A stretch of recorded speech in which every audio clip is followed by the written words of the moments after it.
Olá, você que hoje está em casa. Olha, hoje o nosso podcast vai ser totalmente diferente. Vai ser alegre, vai ser para cima, vai passar muita energia, porque hoje nós vamos entrevistar uma pessoa importante que quando chega, não chega, ela abala.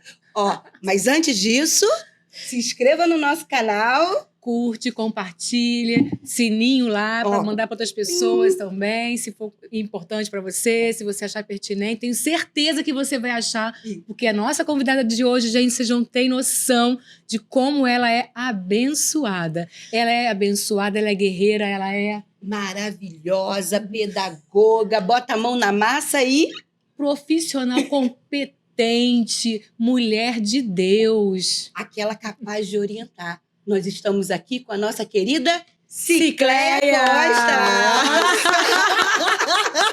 Meninas, brincadeira não. Eu quase inflei. Ela merece. Tudo, obrigada, merece gente. tudo. Um prazer estar aqui com as minhas amigas, podendo falar sobre questões de vida. Isso, né? Isso. Essa nossa C3Dcast, ela é a alma desse grupo, né? Meu Deus. Aquela que nos orienta, que chega com Aquela que tudo. você está mais ou menos assim, ela te manda aquele áudio que te bota pra cima, te eleva. Empoderamento puro. Isso aí. E hoje nós vamos saber um pouquinho da Sicleia, a Sicleia que faz parte do nosso grupo, né? E que nos apresentou, e agora nós vamos dar toda a honra a ela, porque dá honra a quem merece. A quem merece. Obrigada, E vamos meninas. começar, né? E já vamos começar começar. do luto à luta. É. Sicleia, conta pra gente, conta pro nosso público, qual foi o momento mais desafiador de quando você recebeu o diagnóstico? Bom, vou começar a falar que eu tenho uma filha adolescente, hoje ela tem 17 anos, Ana Carolina, e ela é uma menina autista que também tem uma baixa cognição, que é leve, mas tem essa baixa cognição.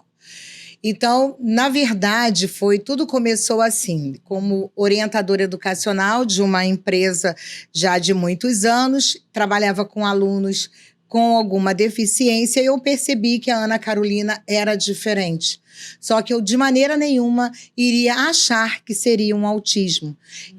Até porque depois eu fui estudar e descobri que o autismo tem mais de 99 maneiras, né? Então, são vários tipos. E a Carol estava numa sala que eu fiz para ela, na sala de televisão. Qual a idade que ela estava? Ela tinha menos de 1 ano. Bem novinha. Bem novinha, mas ela só fechou o diagnóstico com 7 anos. Para vocês verem como foi a minha luta há 17 anos atrás. Hoje, graças a Deus, os médicos estão mais bem informados, a literatura está aí, então está ajudando bastante.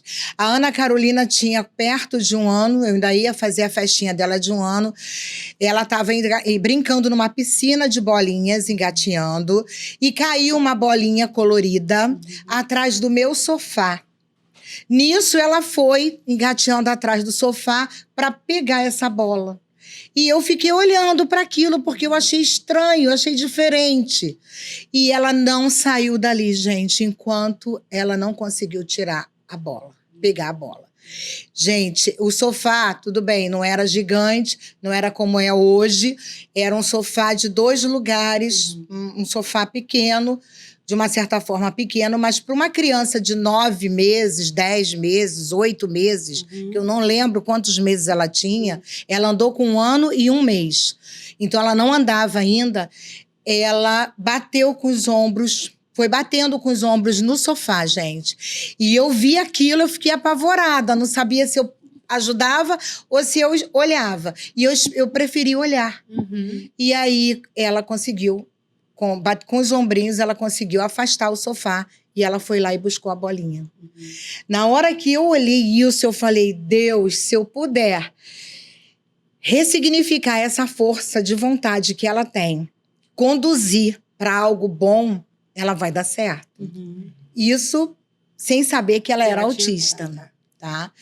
E aí, eu fui caminhando com ela, achando que ela era normal ainda. Mesmo assim, eu achava que ela ainda era normal. Porque ela brincava, porque ela sorria, ela chorava bastante, mas não sabia, chorava que tinha muita fome, enfim. Só que quando foi chegando um período da nossa vida, eu fui vendo que ela estava com muita dificuldade de entendimento nas coisas e ela demorou a falar.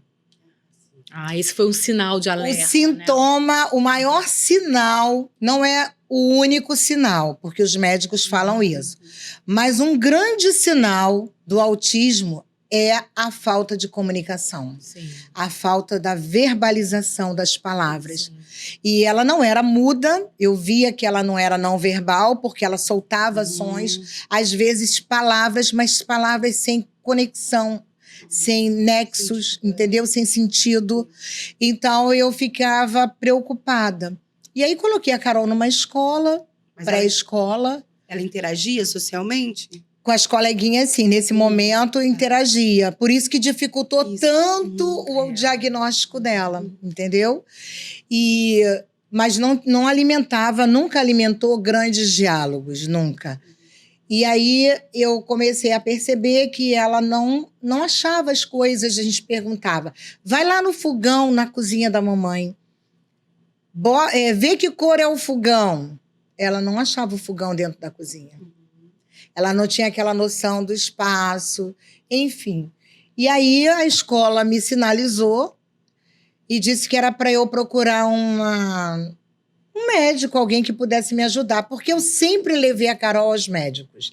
Eu já passei muito constrangimento do médico dizer assim, ela não tem nada. Por que ela? Graciosa. Linda, gente. Olha ela aqui. Ela é encantadora, de verdade. Graciosa, linda, sorridente, animada. Quem ia dizer para mim, há 17 anos atrás, que ela era autista? Não. Ninguém. Nem eu, né? Mesmo sendo orientadora educacional, nem eu consegui perceber. Então, o que aconteceu? Quando eu procurava os médicos, eles diziam que o problema estava comigo. Porque como você atende tantos alunos com deficiência, você está transferindo isso para sua filha. Olha, ela é normal. Olha que graça. Olha que mocinha linda. E aí ficou por isso mesmo, até que um dia ela não falava, não fazia as frases, e ela já estava na fono. Eu coloquei ela com 3 anos e pouco, 4 anos na fono. Com 4 anos ela entrou na fono, e a gente procurou um neurologista. Até um neurologista não foi nem de criança, foi de adulto. Mas era um cara bom. Nós fomos lá só para ele ver a Carol. Com a fono. A fono sentou do meu lado e aí ele disse assim, eu não esqueço disso, ele falou, Cicleia, ela não fala? Eu falei, não, ela não fala, doutor. Aí a fono disse, ela não é muda, doutor, ela solta palavras, mas ela não faz frases. Aí ele disse para mim assim, então tá, quantos anos ela tem? 5 anos e eu não me lembro se era 7 ou 8 meses. Aí ele disse assim, você vai fazer a festa de 6 anos dela. Se ela não falar, você volta no dia seguinte aqui, com bolo, docinhos, e volta aqui que aí eu vou passar alguma coisa para ela. Fora isso, não vou passar nada. Falou assim para mim. Aí eu fiquei uma fera, gente. O médico queria bolo, né? O médico queria bolo e docinho. Eu fiquei uma fera, mas eu quero dizer uma coisa para vocês. Vocês sabem que quando ela fez 6 anos, ela falou? Mentira! Esse médico me deu uma palavra profética. É verdade. E ela falou. Porque você, Cicleia, pôde ver sua filha como filha. Nesse período, você ficou esperando ela falar, não ficou tentando fazer algum diagnóstico, buscar o diagnóstico. Ele só quis dizer para você, se tranquiliza, vamos agora curtir ela. Vamos aguardar. Foi mais ou menos ver como isso. Mãe. E aí depois a gente conseguiu chegar, né, num médico especialista mesmo, lá em Copacabana. Esperei 4 meses para ser atendida por esse médico. 4 meses. Mas fui. E quando eu mostrei os caderninhos da Carol, tudo, ele olhou para mim e disse assim, ele fez assim, isso está me parecendo um retardo. Aí eu, Quase morri, gente. Quase morri. Quando a gente recebe, sabe, alguma notícia que não é uma notícia agradável, tem que ter muito cuidado para falar. Principalmente com a mãe. E aí, a sorte minha, que eu era uma profissional da educação, e eu sabia exatamente o que ele estava falando. E aí, eu disse para ele, o senhor está querendo dizer que ela tem uma baixa cognição? Aí, ele levantou aquele óculos de cientista e olhou para mim nos meus olhos e disse, E ele falou para mim que não fecharia nenhum laudo se eu não procurasse uma neuropsicóloga. E aí, com a ajuda da neuropsicóloga, nós fechamos o laudo, né? Ela tem esse laudo. Eu trouxe aqui para vocês verem, não vou mostrar o nome do médico, mas sabe por que ele está plastificado? Por quê? Porque eu imprimi vários laudos da Carol. E saí distribuindo esses laudos para a oração. Eu ia nas irmãs da oração, porque eu sou uma mulher de fé, gente. Tem que ser. Se você é uma mãe atípica, pode se levantar, porque não dá para não ser de fé. E aí eu ia e entregava. Pode levar para a oração, pode levar para a oração. Por quê? Porque eu acreditava que existia vida após esse laudo. Eu sempre acreditei que existia vida, que existia progressão, que existia potencial, que não dava para não esperar nada. Ele disse para mim, não espere nada dela, porque se ler, vai ler aos 12 anos. E aos 7 anos e alguns meses, Ana Carolina lia e escrevia. Uau! Não foi simples, não estou romantizando o autismo, não é isso. Eu choro e chorei muito, eu, pai. Mas eu quero dizer que há potencial nessas crianças. Há potencial. A gente precisa descobrir qual é a porta que vai se abrir. Mas, voltando à pergunta, quando você me perguntou como foi, foi desesperador, Eliane. Desesperador. É um luto mesmo. É um luto misturado com um buraco que se abre debaixo dos teus pés. É aquela expectativa, né, que você cria quando você tem um filho, você tem uma expectativa. Nasce um filho, nasce uma expectativa. Meu filho vai ser isso, né? Vai ser doutor, vai ser médico, advogado. Né? Você tem aquela expectativa, né? E aí, quando você tem esse diagnóstico, eu imagino que seja uma dor, né? É uma dor física, é física. É como se a gente caísse no buraco. Eu me lembro como foi o dia. A neuropsicóloga era na Barra da Tijuca. É isso? Ela fez várias testagens, mais de 2 meses com a Carol. E no dia de entrega do relatório, nós sentamos, eu e o Edinaldo, a Carol não foi, e ela começou a ler e a explicar. Na hora que ela leu, foi mais. Esse aqui é o laudo do neurologista, eu estou falando da neuropsicóloga. Na hora que ela começou a ler aquela papelada toda, né, e explicar, eu fiquei paralisada, mas eu sabia o que ela estava falando, porque a gente já trabalha na área. O meu marido, ele chorou, mas ele chorou, que eu não sabia o que eu ia fazer naquela hora. E quando ela disse tudo o que nós tínhamos que fazer com a Carol para que ela pudesse ser uma pessoa social, ele virou para mim e falou assim, Cicleia, e agora a gente não tem dinheiro. Como nós vamos pagar tantos terapeutas, tantos afazeres para que ela se desenvolva? Vamos ter que vender a nossa casa. Ele falou isso na frente da neuropsicóloga. Vamos ter que vender a nossa casa, e era o único bem que nós tínhamos. E eu falei para ele, naquela hora me deu assim uma paz. Eu falei para ele, botei a mão nele e falei, fica calmo. Ai, meu Deus! Não sei nem como é que eu fiz isso, mas eu fiz. Fica calmo. Vai dar certo e a gente não vai vender a casa. Calma. Aí a neuropsicóloga viu, né, a situação, falou para ele ficar calmo. Aí ela foi tirando, né? tira esse, tira esse, tira esse, começa com esse. Ela foi tentando organizar para a gente ter noção financeiramente de como que a gente ia começar. Prioridades, né? Como que nós iríamos começar esse tratamento. E nem se falava antes em a mãe contribuir com o processo terapêutico, né? Não, na minha época na não época, falava. não. Mas, assim, uma coisa que você citou importante nesse relato, né, foi a posição do seu esposo. Porque o pensar dele é como vamos prover os cuidados com ela. Não foi uma posição de abandono. É o acreditar. É o acreditar que eu posso ir além. Muitas mulheres, muitos homens, E o apoio, né? Muitos homens abandonam as suas esposas, né? Nesse Abandonam. processo, você pode falar. Infelizmente. Posso falar. Eles abandonam porque eu estudei também sobre isso. É como se o homem ele não faz filho com defeito. Quando o filho vem com um defeito, é como se ele fosse um fracassado. E aí a gente tem que refletir, né? E será que existe alguém com defeito? Será que existe alguém perfeito? A pergunta acho que é essa, Acho né? que a pergunta é, você é perfeito? Não é? Acho que perfeição só Não, Deus. isso. Só Deus.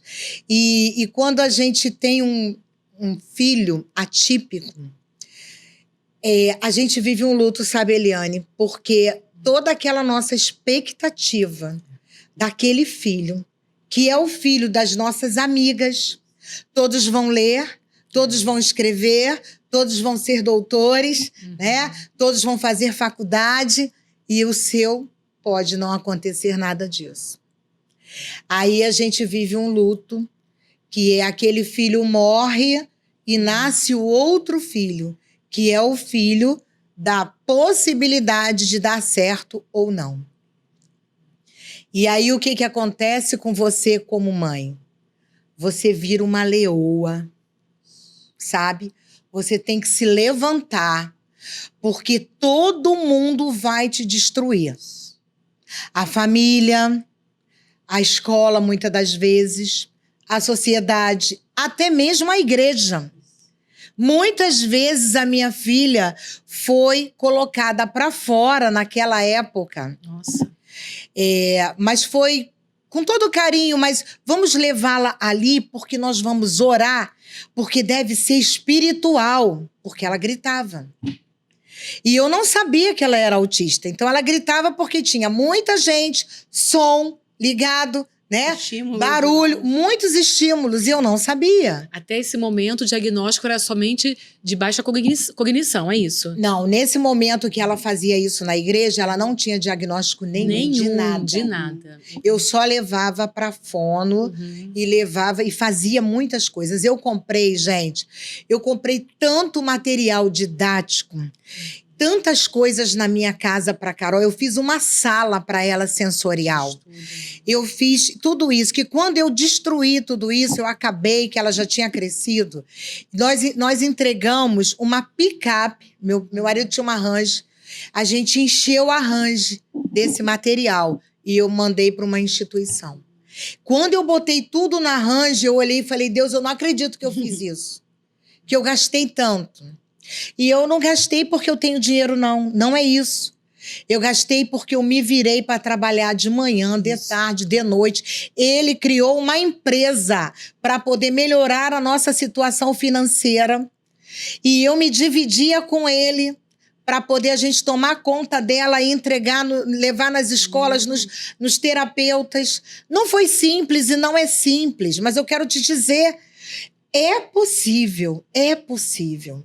Agora, se a gente senta e diz, eu não tenho dinheiro, e agora? Eu não vou fazer nada, eu vou chorar. Não. Ficar preocupado com os olhares sociais, né? É partir para a luta. A Cicléia precisou. Eu precisei me levantar. Agora, eu tenho um preço alto que eu paguei. Não somente eu, como meu marido. Muitas das vezes, eu deixei de me cuidar para gastar com ela. Porque eu não podia, na época, pagar uma psicóloga para me ajudar a ser mãe atípica, porque eu tinha que pagar a psicóloga para ela. Então, o meu psicólogo foi Deus. Foi Deus. Eu pedi a ele que fosse me orientando, me mostrando, me falando. E foi o que eu fiz. Aí eu olhava e dizia, aqui eu acho que vai dar certo. Ali eu dizia, aqui eu acho que não vai dar certo. Quando eu procurei uma escola para ela, gente, sem saber que ela era autista ainda, no maternal, eu entrei nas escolas, eu vi aquelas piscinas, o ar-condicionado, aqueles prédios lindos, e eu dizia, ela não precisa disso. Ela precisa de um lugar acolhedor, que possa olhar para ela com um olhar diferenciado, mesmo sem eu saber o que ela tinha. Que olha a pessoa, né?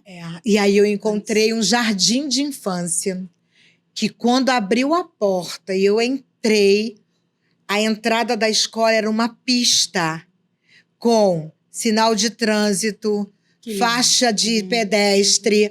E eu olhei assim, tinha um cano todo furado, que era um chuveirão.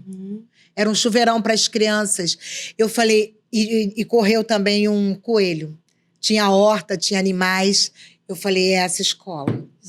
É essa escola.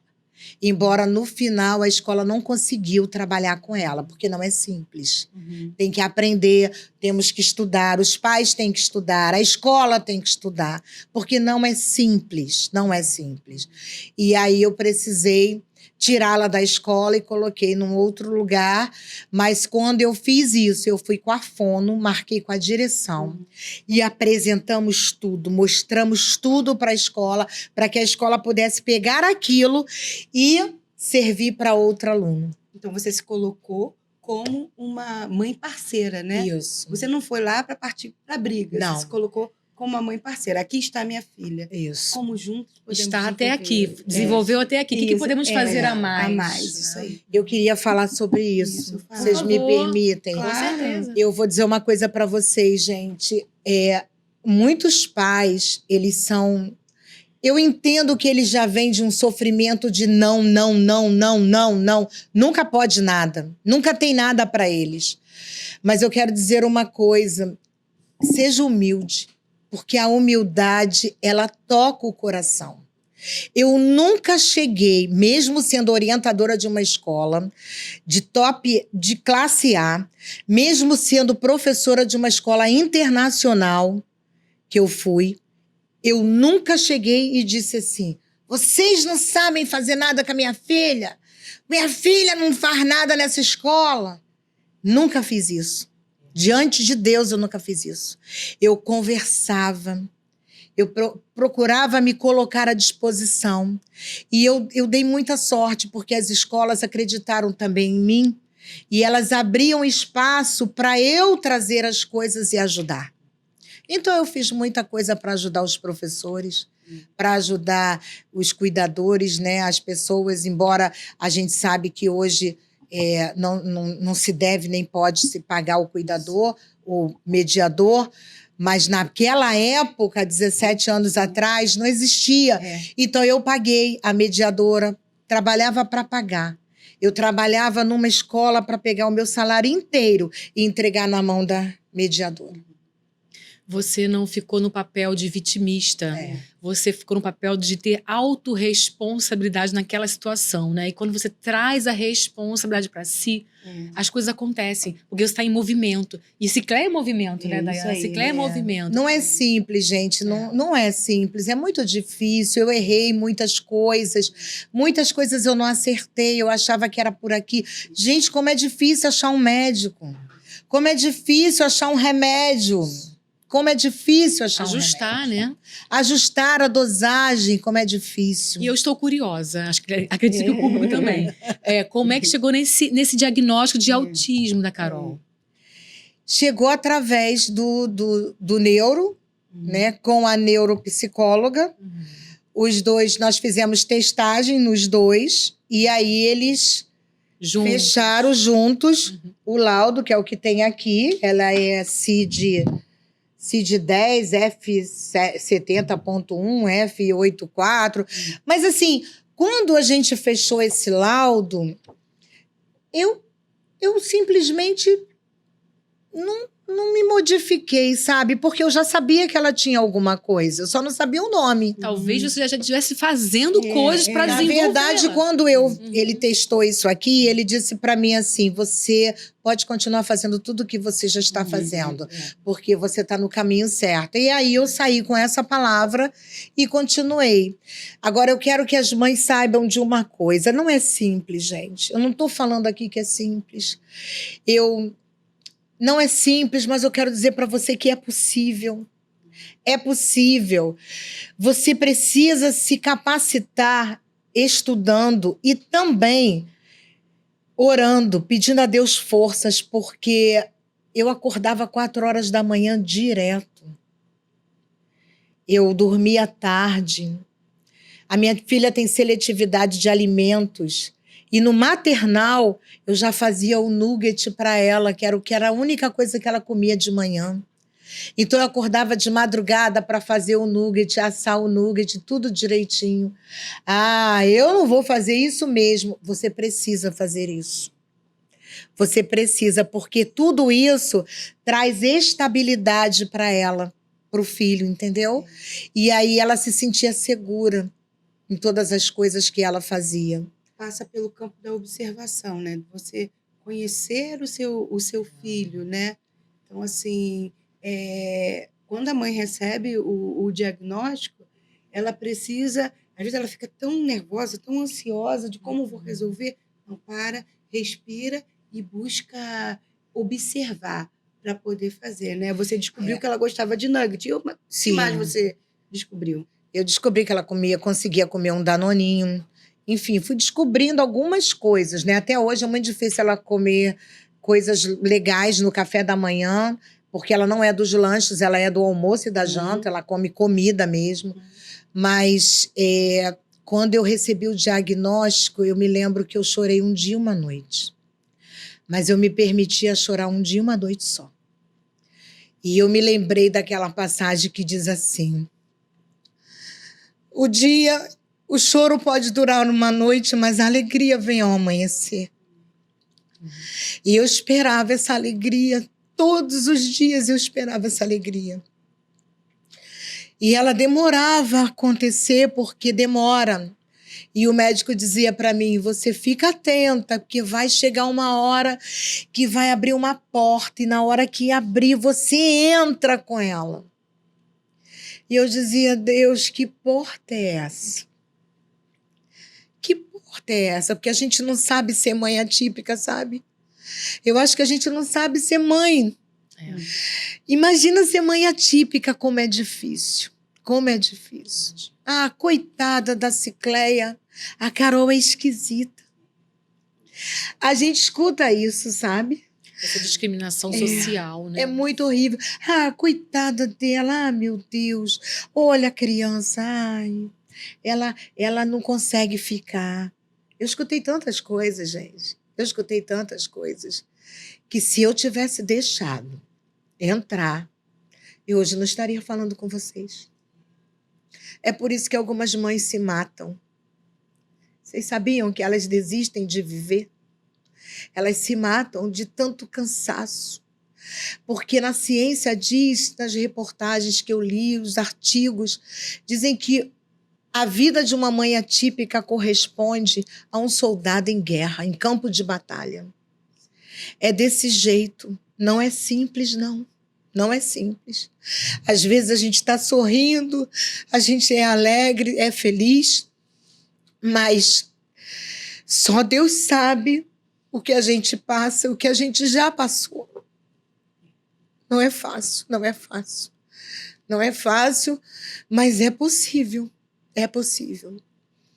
Porque eu fiquei muito atenta. Eu sou uma pessoa obediente. Tudo que a fono da minha filha falava, a Sônia Nascimento, foi uma bênção na minha vida e na vida da minha filha. E tudo que ela falava, eu fazia. Tudo. Eu escrevia na parede, eu pintava como ela me ensinou, para a Carol aprender a ler. Eu transformei o espaço da minha casa. Eu fiz tantas coisas.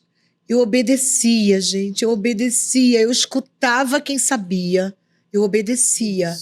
E aí, com essa obediência, eu fui tendo êxito. Êxito e êxito. E aos 7 anos, minha filha Lia. Não foi simples. Nós pagamos um 13º meu e um 13º do meu marido, que ele é militar também, na época ele estava na ativa. Nós pegamos o nosso 13º e entregamos na mão de uma psicopedagoga. Ela ia todos os dias na minha casa e a fono 2 vezes na semana. Então, a Carol tinha 5 dias de terapia aos 7 anos de idade para que ela pudesse ler e escrever. No caso, ir contra ao que o médico disse para você. Contra, Que ela não iria ler. Se lesse, seria aos 12 anos. Porque eu sabia que ela tinha potencial, porque eu, como professora, eu jamais iria condenar um aluno. Desistir. Jamais. Então, eu nunca iria fazer isso com ela. Porque diagnóstico não é sentença, ele não é para a morte. Mas a gente, quando recebe um diagnóstico, parece que a gente vai morrer. Parece que não tem jeito, parece que não tem fim. Mas eu quero te dizer que ele não é sentença. Eu quero te dizer que o deserto é um lugar de passagem, não um lugar de morada. Há esperança. No final do túnel existe uma luz. Essa luz é Jesus.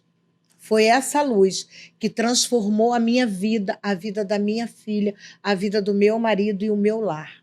Hoje eu sou uma mãe atípica com muito orgulho, com muito prazer. Eu sou uma mãe atípica hoje com alegria, o meu lar tem alegria. Minha filha é uma menina extremamente alegre, mas isso não é porque eu sou uma pessoa sortuda, isso é porque eu tive uma atitude. Você recebe um diagnóstico, você pode morrer com ele ou se levantar e lutar. E lutar. Porque ainda que seu filho nunca seja igual aos outros, ele pode ser alguém muito melhor do que ele é hoje. É isso aí, Cicleia. É isso, meninas, desculpa, mas esse assunto é muito sério para mim. E a porta? Quando foi que você enxergou essa porta? Porque a porta, eu imagino que seja, né? Porque assim, bebe água, né? Enquanto isso. Todas as crianças, né? Têm possibilidades, né? Têm talentos. Então, eu imagino que essa porta seja a descoberta do talento da Carol, né? Onde foi que você encontrou assim, não, o caminho é esse, agora eu vou? Essa palavra a porta vai se abrir e ficou na minha cabeça, não parava. Era todo dia eu imaginando essa porta. Até que um dia, essa mesma escola do maternal fez um evento no Teatro dos Grandes Atores, onde a turma da Carol ia dançar o musical do Shrek e da Fiona. E a Carol ia ser a princesa Fiona, como todas as outras meninas, e todos os meninos seriam o Shrek. Só que todos os anos, eu arrumava a Carol no Dia das Mães, na Páscoa, no Índio, tudo. Quando eu chegava na escola, ela só gritava. Gritava, não participava. Eu botava ela no colo. Por dentro eu morria, gente. Eu botava ela no colo e assistia os filhos dos outros representarem. Cantarem, dançarem. E um dia eu falei, Deus, um dia vai chegar a minha vez. Eu sei que vai chegar. Mas foi difícil chegar a vez e eu esperar, né? Aí no outro ano eu fazia a mesma coisa. No outro mês eu fazia a mesma coisa. Aí o meu marido disse assim, caramba, você não tá vendo que você tá gastando um dinheirão arrumando essa garota, chega na hora ela não faz nada? Oh, meu Deus. Na hora ela não vai dançar, ela não quer dançar, ela não quer bater palma, ela não quer participar. Não quer barulho. Não quer barulho. A gente não sabia que ela era autista ainda. Aí eu disse para ele assim, não tem problema. Toda vez que a escola disser que eu tenho que comprar alguma coisa, vestir ela de alguma coisa, eu vou vestir. Ainda que ela chegue lá na frente, ela chore, volte pro meu colo e eu fique olhando o filho dos outros. Mas eu não vou desistir. E a insistência e a persistência, gente, ajuda demais. Você não pode desistir. Vou falar uma coisa para vocês, mães que estão me ouvindo hoje. Quando um filho dá errado, e ele é preso e vai ficar ali numa penitenciária, pode reparar o que eu estou falando. Quando existe aquela rebelião que taca fogo na penitenciária, vocês já viram isso, né? Algumas vezes, né? Exatamente. Você pode filmar, pode olhar. As pessoas vão correndo para o presídio para ver os seus que estão ali. Mas eu vou pedir licença aos pais, mas vou falar uma coisa para vocês hoje. A maior parte das pessoas que estão ali gritando, chorando, querendo saber se o filho está vivo são as mães. Você não pode desistir. Você é a única pessoa que não pode desistir. Você não pode morrer. Mãe atípica deveria viver para sempre. Mas você tem que se cuidar. Você não pode morrer antes. Você não pode desistir da sua vida. Você precisa insistir e viver, porque esse ser depende de você. 100%. Embora a gente trabalhe para que seja independente. Mas a porta se abriu quando a escola estava encerrando o ano letivo. E aí, a escola mandou o recadinho dizendo que a Carol ia dançar, tal. Eu fui na escola, falei, olha, gente, vocês sabem, né? A Carol vai chorar, vai dar tudo errado, mas eu quero dizer para vocês que eu vou pagar a roupa, vou pagar a filmagem, vou pagar tudo. Nós vamos fazer.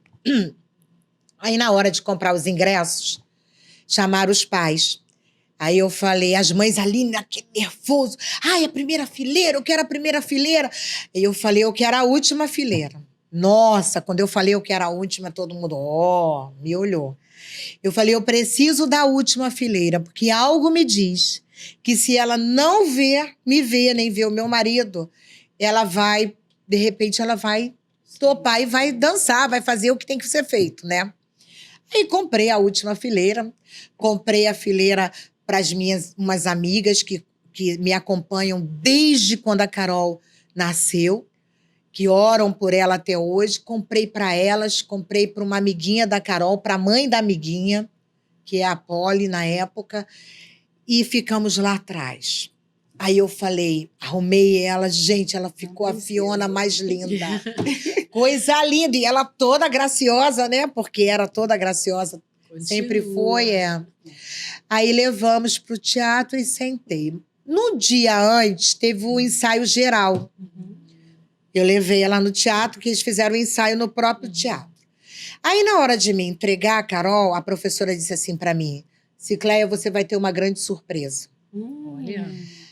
Aí eu falei, meu Deus, ela deve estar aprontando, né? Ela deve estar fazendo alguma coisa errada, sei lá, eu imaginei 500 coisas.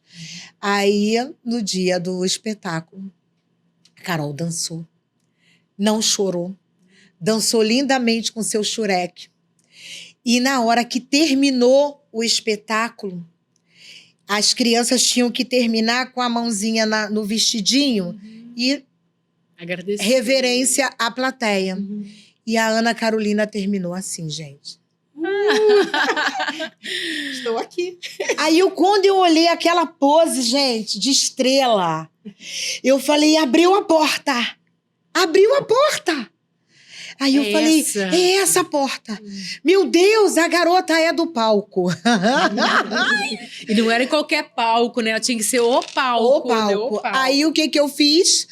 Isso foi num sábado. Na segunda-feira, eu estava na escola dela, conversando com os professores e falando, vou matriculá-la numa escola de dança, porque ali é a porta. Aí parei na escola de dança, na época era o CDJ Rio, era uma escola profissional, porque eu também sou dessas.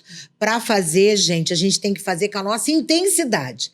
Não importa se o teu melhor é um feijão com arroz, não importa. Tem que ser o melhor feijão com arroz da vida. Então eu parei na melhor escola de dança que eu podia parar dentro das minhas condições, mas não parei numa escolinha de dança. Eu parei numa escola de dança profissional, que ia ter alguém ali profissional para cuidar dela, para atendê-la e ver se ela tinha realmente talento para isso. Foi o que eu fiz. E ali começou toda a trajetória e toda a história da Carol na dança.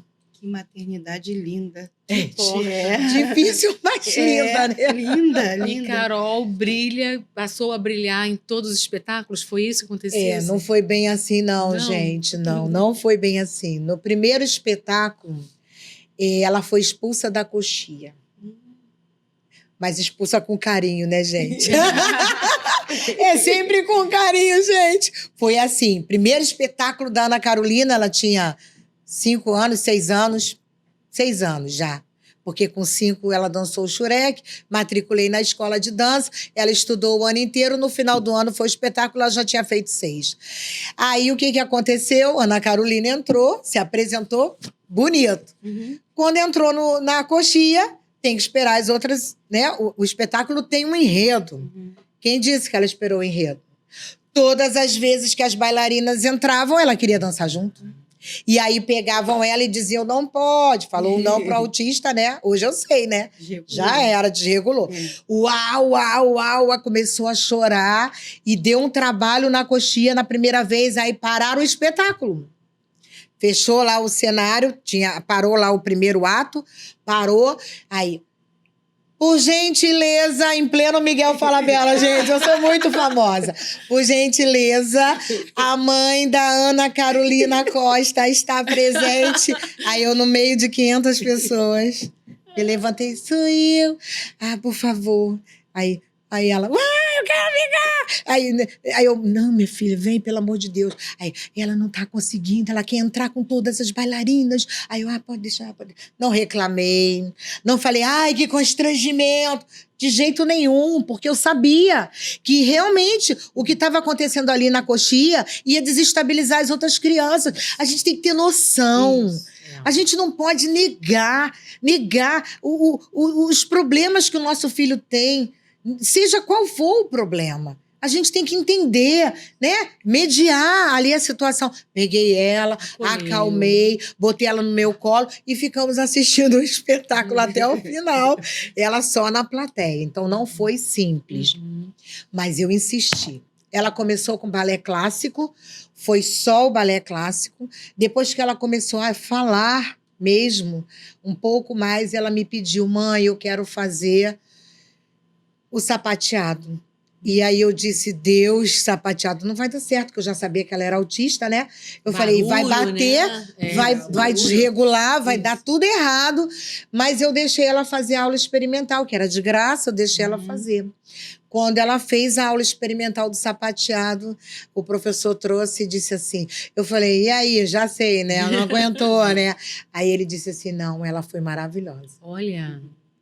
Ela foi maravilhosa. Abriu-se uma outra porta. E aí eu disse, meu Deus, o negócio é sério, a porta é grande, né? Aí fui e matriculei ela no sapateado, depois ela entrou no jazz, depois ela entrou no hip hop, e no final ela já dançava todas as modalidades, e aí ela ficou... Hoje eu estava fazendo o cálculo, eu achava que a Carol tinha dançado quase 9 anos, mas não, ela dançou mais, porque ela já tá com 17, mas tem uns 2 que ela tá afastada. Eu acho que ela dançou uns 10 anos, gente. Uns 10 anos de dança. Uau. Nessa mesma escola. Você falou muitas coisas importantes, né? Então, você investiu na habilidade que a Carol tinha, né? E aí você sinalizou a questão do custo para isso, né? Que é muito alto, É muito né? caro. E, por isso, a importância dos investimentos públicos nessa questão, né? E de não ter... Porque a questão maior que você falou era da mobilidade, lembra? No podcast anterior. Então, assim, ter esses acessos próximo à casa, né? Hoje a gente falou em cortar custos das mães, mas o que você acha, Cicleia? Como que o esporte, né? A dança, ciente de como desenvolve, como isso pode ser mais acessível? Olha, a primeira coisa que eu quero dizer para vocês que não é clichê, mas o esporte, a arte salva vidas. Salva. Assim como o pátio de uma escola salva vidas, transforma muito. Então, eu quero fazer um pedido a você. Você que tem uma grande empresa, você que é um artista famoso, um cantor famoso, cria uma instituição que possa desenvolver essas habilidades nessas crianças, que as mães são solo, que as mães não têm marido, porque eles já desistiram, para que elas possam se desenvolver. Você que é dono de uma escola particular, abre um espaço, dá uma bolsa para uma criança dessa. Não é simples, eu sei que você vai dizer. Não é simples, não é simples. Mas se você fizer uma parceria com essa família, com essa mãe, pode ser possível. E você não sabe o prazer que é você ver uma pessoa com deficiência ser bem-sucedida. Não tem dinheiro que pague, gente. Não tem dinheiro que pague uma coisa dessa, um processo desse, né? Uma progressão desse. Não tem dinheiro que pague isso. Não tem. E eu acho assim, o governo, ele precisa desenvolver projetos. Eu vou ser ousada agora. Vou ser ousada. Ele precisa chamar essas mães atípicas, esses educadores como eu, você e a Eliane, e perguntar para a gente. O que vocês acham que a gente pode fazer? Como, né? De que maneira vocês acham que vai dar certo? Porque eu vou dizer uma coisa para você, governo, eu vou dizer uma coisa para você, político, empresário. Às vezes você acha que vai ser tão caro, mas eu quero te dizer que, às vezes, algo tão simples se transforma em algo que, para eles, é muito importante e que vai fazer com que eles possam progredir. Uma garrafa, às vezes uma lona, às vezes uma corda, né? Às vezes um barulho, um chocalho. Isso não é caro. Talvez o mais caro seja o profissional. Capacitado. Porque ele tem que ser capacitado. Porque senão não vai adiantar. Não é lugar para abrir um espaço e jogar as pessoas com deficiência. Aí não vai adiantar. Não vai adiantar. Né? Tem que ser um para dois, né? Tem que ter uma estrutura. Cada um no seu horário, no seu tempo, no seu ambiente. E vai dar certo, gente. E é desse jeito. E quais são os maiores desafios que você acredita que as famílias hoje de autistas, né, de crianças atípicas, enfrentam no Brasil? Quais são os maiores desafios que você acredita? Olha, eu achei que quando a Carol era criança e que ela não sabia ler, nem escrever, nem falava direito, eu achei que o maior desafio ia estar na infância. Sim. Hoje, ela na adolescência, eu vejo o quanto é desafiador. E eu acho que as famílias enfrentam, o maior desafio é a falta de recursos para tratar dessas crianças, porque gasta um filho autista corresponde a 3 filhos típicos. Gente, é muita coisa. É muita coisa. É muito dinheiro. E um filho já é caro, né? Um filho já é muito caro. Então, assim, precisa dessa ajuda. É preciso que haja uma estrutura política mesmo, sabe? De acolhimento. Porque essas pessoas, elas nasceram e elas têm direito ao espaço delas. Elas têm direito a viver. Elas têm direito de circular. Elas têm direito de sorrir. Elas têm direito de se divertir. Elas têm direito de estudar. E elas têm direito de ser profissional. E digo mais, elas têm direito de criar a própria família. Então, isso é bem difícil para nós que somos pais atípicos. O medo do futuro. Isso nós temos, esse medo do futuro. E tem avanços, você percebe avanços nesse sentido do autismo no Brasil? Percebo. Graças a Deus. Ai, que bom. Está sendo muito falado, muito comentado, né? Não só o autismo, mas a síndrome de Down e outras comorbidades e outras deficiências que existem, estão sendo mais com um olhar, as pessoas estão tendo um olhar de mais empatia. Isso é tão importante, né? E os pais estão tendo coragem de mostrar os seus filhos. Porque antigamente os pais escondiam os filhos dentro de casa. Isso é muito real, né? Isso é muito real. Escondiam, não deixavam as crianças terem vida, Sim. sabe? Eu vivi uma experiência como orientadora educacional. Vou contar para vocês. Um menino chegou no 6º ano e ele era filho de pais bem-sucedidos, tanto o pai quanto a mãe. Mas ele nunca tinha sido convidado para uma festa de aniversário. Gente, vocês têm noção do que é a criança ter 10 anos e ela nunca ter sido convidada para uma festa?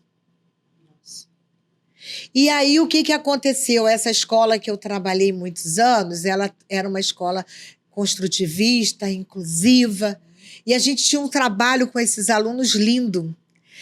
E um aluno da turma convidou ele para o aniversário. Gente, foi uma das maiores experiências da minha vida. Foi quando a mãe ligou para mim, que eu era orientadora, e chorando, ela ligou chorando. Você não sabe o que aconteceu.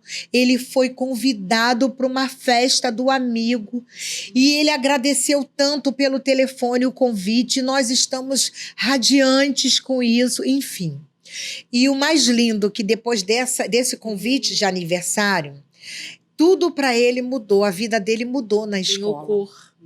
Ele ganhou vida, ganhou espaço. E aí eu fiquei sabendo depois, né? Porque depois de 18 anos até eu saí dessa escola, eu trabalhei 18 anos. Aí depois eu saí da escola, não cheguei a pegá-lo no ensino médio, mas eu fiquei sabendo que no 3º ano do ensino médio, ele foi sozinho numa pesquisa de campo com a turma. Olha, E eu fiquei, isso gente. não tem preço, né? Eu fiquei tão orgulhosa, tão animada, né? É por isso que eu digo, a esperança, não desista. Cicleia, se você pudesse falar com você mesmo no dia do diagnóstico, o que você diria? Nossa, nem sei o que eu diria de verdade. Eu acho que o que eu não diria era não desiste. Não vai desistir, você não vai desistir. Eu acho que eu diria, não desista. Eu acho que eu diria para mim, fica calma que vai dar tudo certo. Porque tudo que eu falei para o meu marido, eu falei. Mas no fundo, eu também estava em pânico, né? Eu imagino. Eu estava em pânico. Eu diria para mim, se eu pudesse hoje voltar o tempo, eu diria para mim, fica calma, porque vai dar certo e tudo vai entrar no lugar. Acho que eu diria isso. O que o autismo te ensinou sobre a vida? Porque eu acredito que nada nessa vida acontece por acaso, né? Eu acredito mesmo que filhos são presentes, São. né? Que Deus nos manda para nos ensinar, para que a gente possa evoluir e aprender com eles, né? Sermos pessoas melhores, né? E para você, o que o autismo, no caso, né? Que esse diagnóstico, a gente está falando aqui do luto, né? A luta, o que ele trouxe para você de aprendizado, para a vida? Ele me mostrou que nós não somos nada. As pessoas pensam que elas são. Elas não são nada.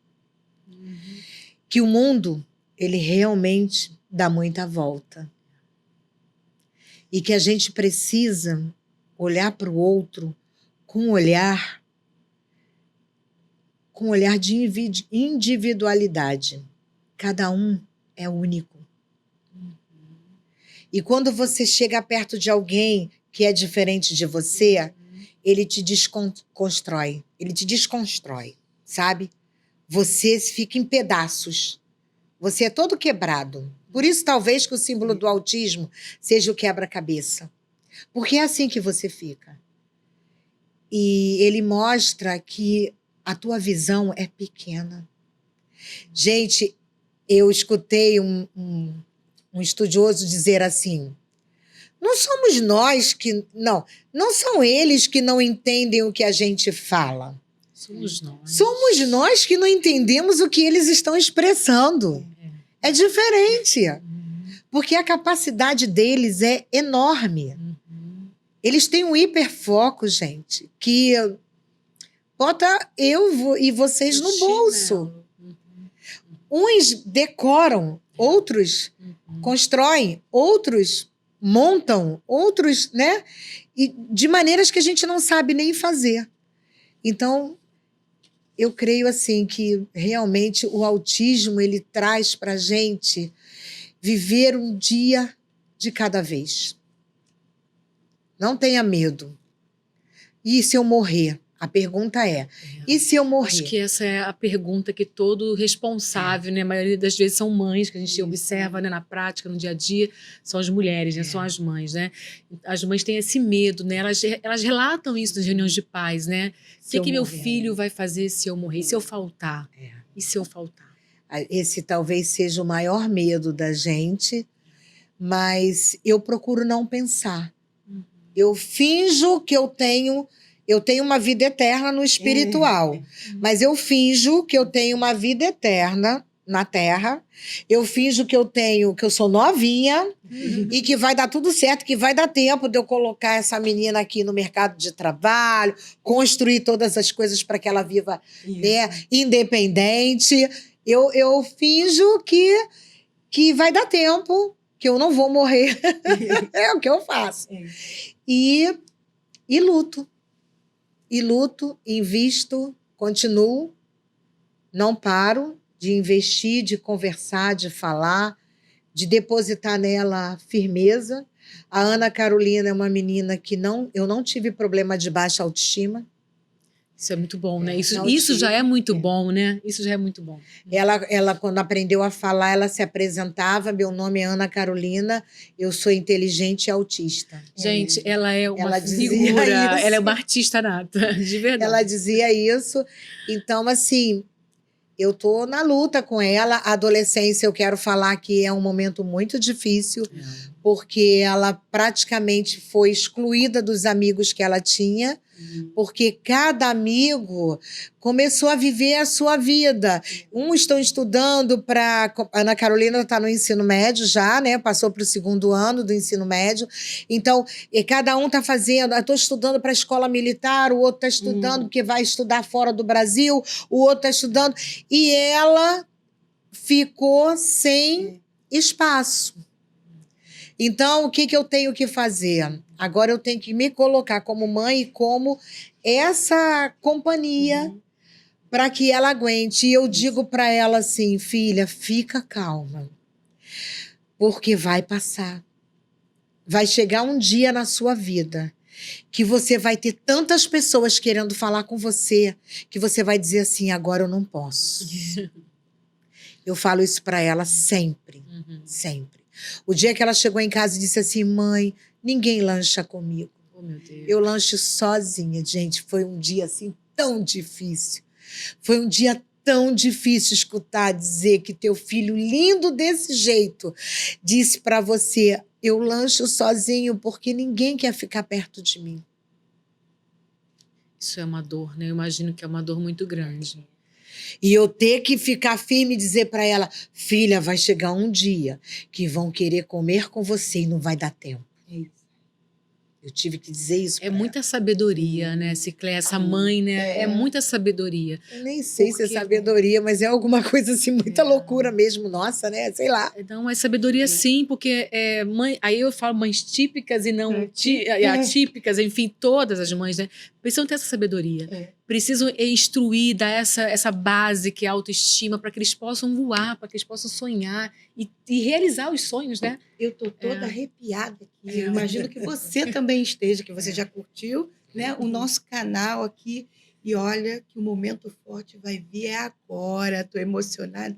Sicléia, a concretização de uma vitória. Eu quero que você conte pra gente algo concreto, que as pessoas possam ver, né, a concretização da sua luta, né? Então, mostre pra gente, fale pra gente.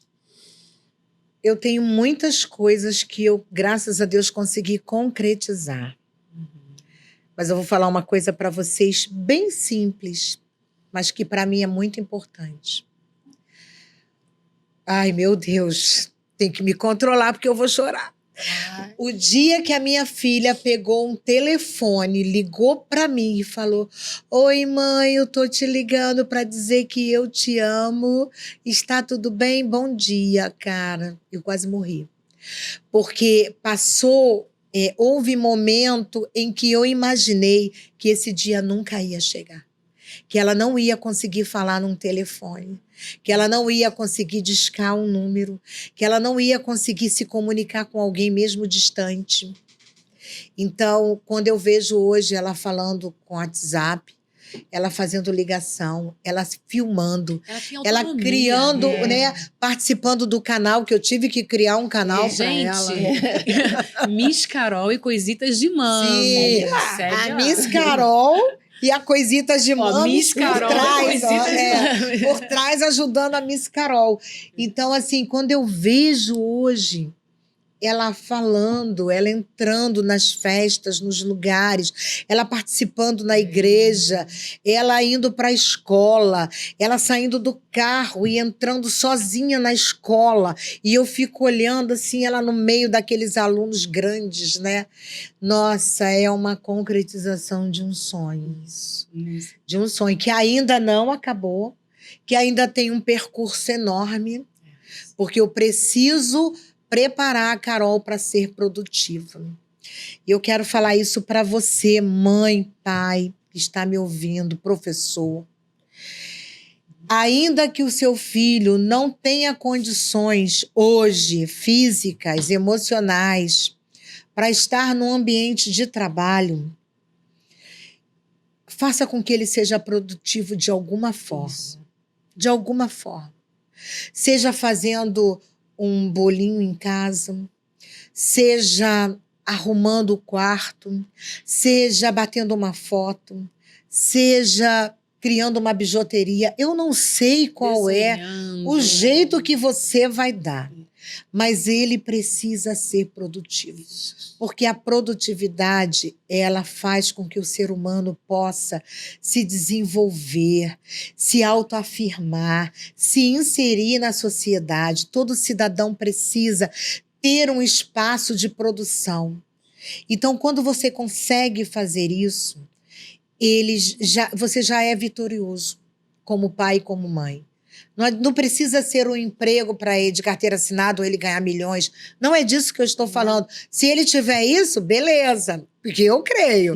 Mas não precisa ser isso.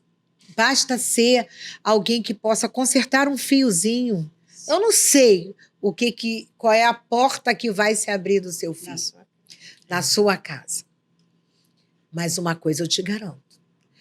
Existe essa porta, porque não existe ser humano que não tenha essa porta que vai se abrir. Agora a gente precisa ressignificar o diagnóstico, né? O laudo, as limitações. A gente tem que ressignificar tudo que vem contrário, tudo que é dito não para você. Você tem que se blindar, porque senão você não suporta. Por isso a fé também, né? E fé. Sem fé é impossível você ganhar essa luta. Sem fé. Não tem condições. A fé é algo assim que é extraordinário na minha vida. Sem fé, eu acho que eu não estaria aqui. Eu tenho certeza que eu não estaria aqui. Eu não estaria aqui. Porque é muito pesado você ter... Pode ser muito pesado na sua vida você ter um diagnóstico.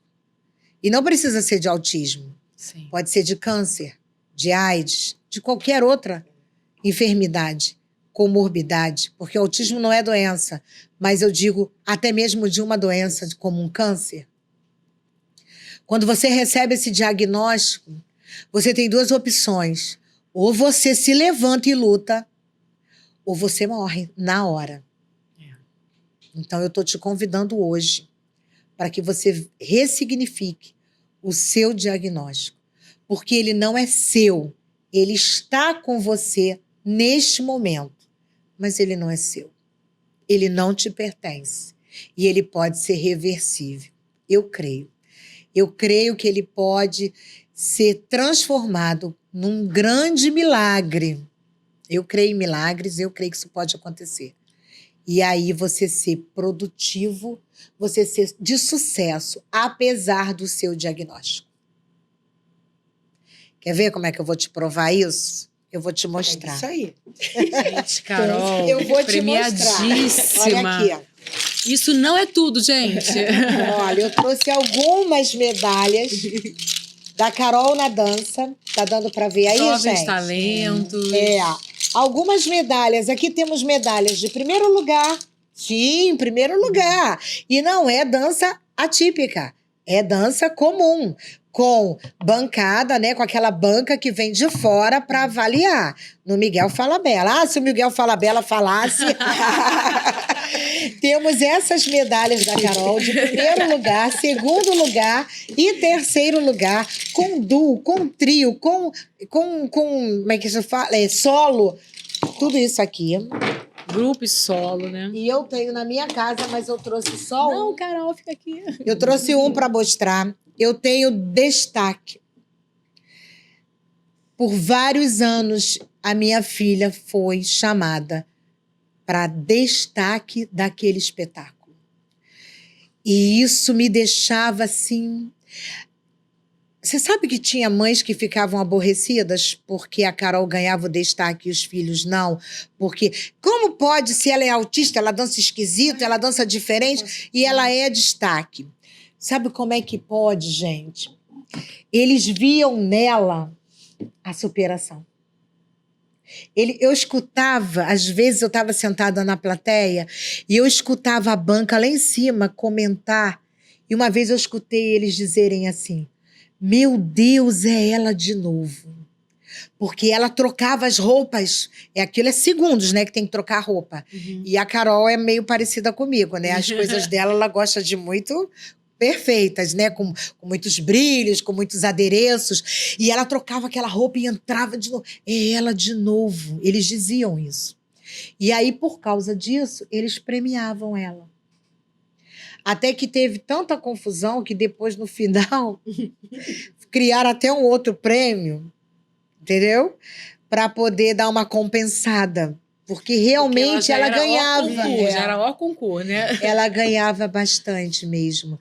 E era um prêmio, gente, não era um prêmio de melhor que ninguém. Era um prêmio de superação, de destaque. De destaque. E se a Ana Carolina conseguiu, o filho de vocês também consegue. Nós conseguimos.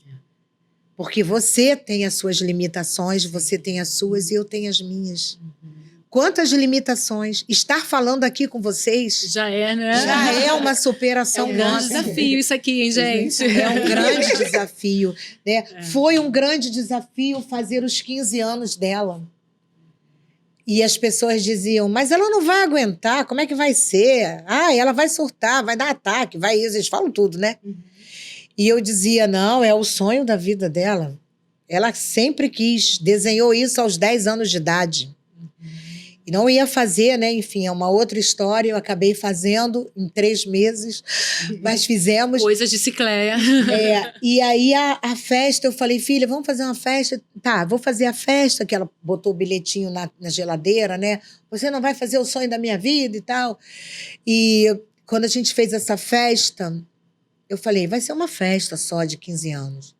E ela disse, mãe, eu quero a festa do Aladim. Eu quero a festa, eu quero me vestir igual a Jasmine do filme. Nossa. Aquela roupa de gala da Jasmine do filme, mãe. Eu falei, não tô acreditando nisso. Em 3 meses? Eu falei, não tô acreditando que você tá falando isso.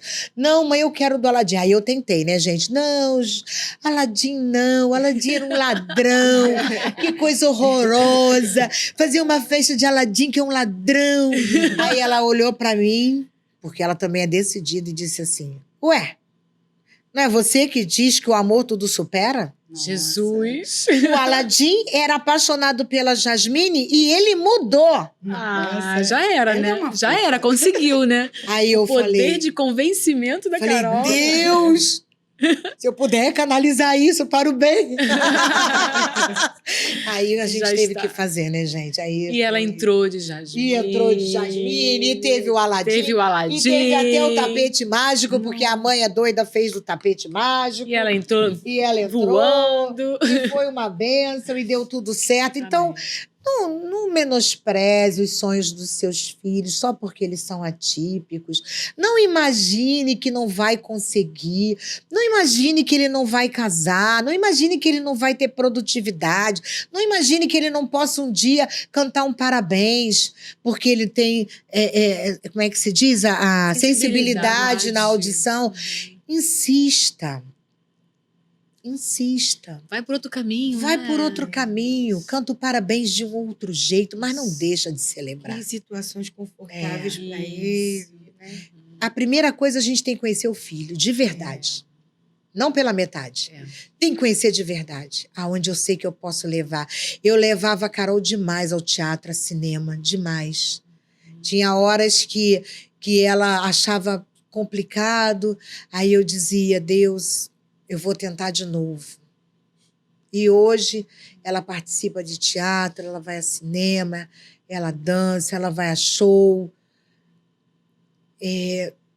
Isso é o poder da luta. Ela não é melhor que ninguém, gente. Ela não é. E ela tem muitas limitações. Ela não consegue um monte de coisa ainda. A minha luta é grande, gente. Vocês não têm ideia. Eu ainda não consegui fazer a Ana Carolina varrer, me ajudar a varrer. Por quê? Sabe como ela varre? Sabe aquela música? Vai varrendo, vai varrendo, vai varrendo. É Pra pra onde lá, você é pra cá, vai? é pra lá, é pra cá. Ela não sabe pra onde vai o lixo. Entendeu? Ela ainda não tem essa organização. Eu ainda não consegui fazer isso. Você olha a parte cheia do copo, é isso que eu entendo. Eu olho a parte cheia. Eu não olho pro que ela não consegue. Eu olho pro que ela Isso. consegue. Senão você não caminha. Pensar Senão não positivo, enaltecer o bom que ela consegue. E vou substituindo. Não consegue aí. varrer com a vassoura? Não tem Vamos pegar o problema. aspirador de pó. Resolve. Já Suguei o sugou. aspirador, já Não fica em sugou. canto nenhum. Eu não quero nem saber pra onde foi aquele lixo. É isso. Não é isso? Que papo bom, né? Bom demais, Ai, né? gente. Ciclei, qual a mensagem que você gostaria de deixar? Já deu várias mensagens, várias dicas, né? Preciosíssimas aí para mães típicas e atípicas, para todas, né? Porque é sobre educação, sobre filho, né? Mas qual a mensagem final que você gostaria de deixar para o nosso público? Olha, são tantas emoções. Agora eu estou lembrando até do Roberto Carlos. São muitas emoções. Eu quero falar para você que é pai, que é mãe. Quero falar para o pai. Deixa de ser bobo. Pai não faz filho com defeito. Pai faz filho. Ele faz filho de várias maneiras. Pode ser alto, baixo, magro, gordo, branco, negro, pardo. Ele faz filho com habilidades, com muitas, com poucas. Não renuncie à tua paternidade. Você sabe, eu vou te falar uma coisa, ser pai e ser mãe, a gente desfruta de um amor que é incomparável. Não existe um amor na Terra igual ao amor de um pai para um filho, de um filho para um pai. Essa relação de amor não existe. E quando você rejeita, você não sabe o que você está perdendo. Não é só o teu filho que está perdendo, é você. Você não está se dando a chance de você ser melhor enquanto pessoa. Então, a minha mensagem para você, pai, para você, mãe, hoje, é não desista, não desista. Eu quero dizer para você, vai dar certo. Acredita, vai dar certo. Não vai dar errado. Não sei onde ele vai chegar, porque nem eu sei onde a Carol vai chegar. Mas uma coisa é certa, eles vão chegar. Uma É porta isso. vai se abrir. Uma porta vai se abrir. E na hora que abrir, entra rápido. Não demora. Que lindo, Cicleia. Obrigada Amém, pela gente. sua presença, por esse papo tão gostoso. Eu ficaria aqui horas. E nós trouxemos uma lembrancinha pra você. Ai, meu Deus. É só uma Ai. lembrancinha, só bem discreta, igualzinho a ela. Na embalagem, assim. Olha o tamanho da lembrancinha, gente. Meu Deus. Na verdade, é só um mimo. O que será isso, meu Deus? Olha, gente, tenho tantas coisas que eu poderia falar, mas é que a gente fica tão emocionado, sabe? De falar de um assunto desse. Eu tenho um sonho de fazer um trabalho com as mães atípicas, muita vontade de fazer uma jornada com essas mães, sabe? De ter um espaço para que elas possam receber e dar. Trocar experiências e serem cuidadas.